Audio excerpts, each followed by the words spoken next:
the drug war is a failure.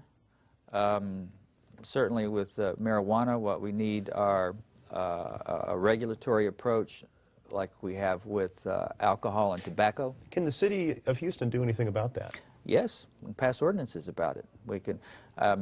You'd be open to passing ordinances being more liberal with marijuana?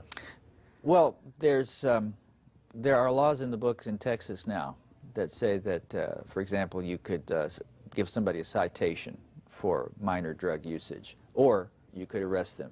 And all too often, since it's left open here, the officer chooses to do the arrest rather than the citation. We could make that a little more a requirement. We could put taxes on that stuff. Turning now to pollution, as we're running a little short on time, Bill White, during his tenure, has really gone hard, or as hard as a Houston mayor can, against polluters. What do you think needs to happen in that arena?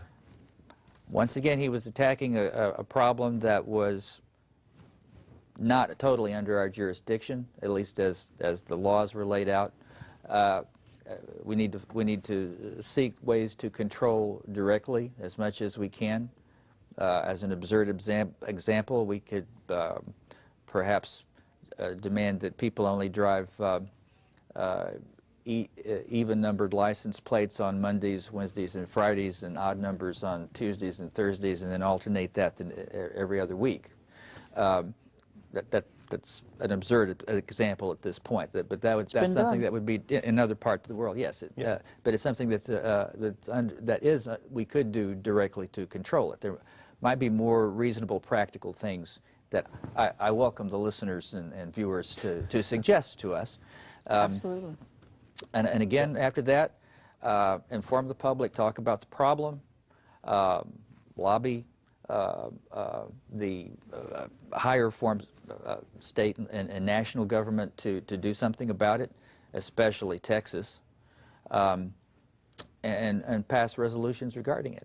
I think that covers about this. That's about the whole range of things that we can do there. One issue that's come before City Council quite often in the last several years has been resolutions. Passing resolutions in City Council on issues and topics that Council can't directly affect. I'm thinking about things like the Iraq War and other issues like that. What's your opinion on the Council taking that kind of action? I thought I made it clear a while ago. I think that we should pass resolutions and let the world know where we stand on things. I think it's important to changing the climate on many things and bringing change about in areas not just in Houston but the rest of the world. And I've talked about lobbying, and we lobby for things that we think are in the city interests. So we're already acknowledging that we have some kind of right to interact with, and when I say lobbying, I should stress also that I am against big money lobbying. I am against passing out the cigars and the hookers or whatever. You're talking about going to federal government. Applying reason, common sense, logic, whatever. Talking about the real needs. Yes, those things. That's citizen lobbying as applied from the city. That's the sort of lobbying I would recommend. Don Cook is running for Houston City Council at-large position #1. Why are you the best choice for that? I would add to that I think I mentioned this at the beginning. We're not for sale. A certain amount of money is necessary. A lot of people don't think we can win because we don't have $500,000 each to run for office. I hope we can surprise them with how well we do. And I think that eventually the American public and the people of Houston will learn that to discriminate lies and truth.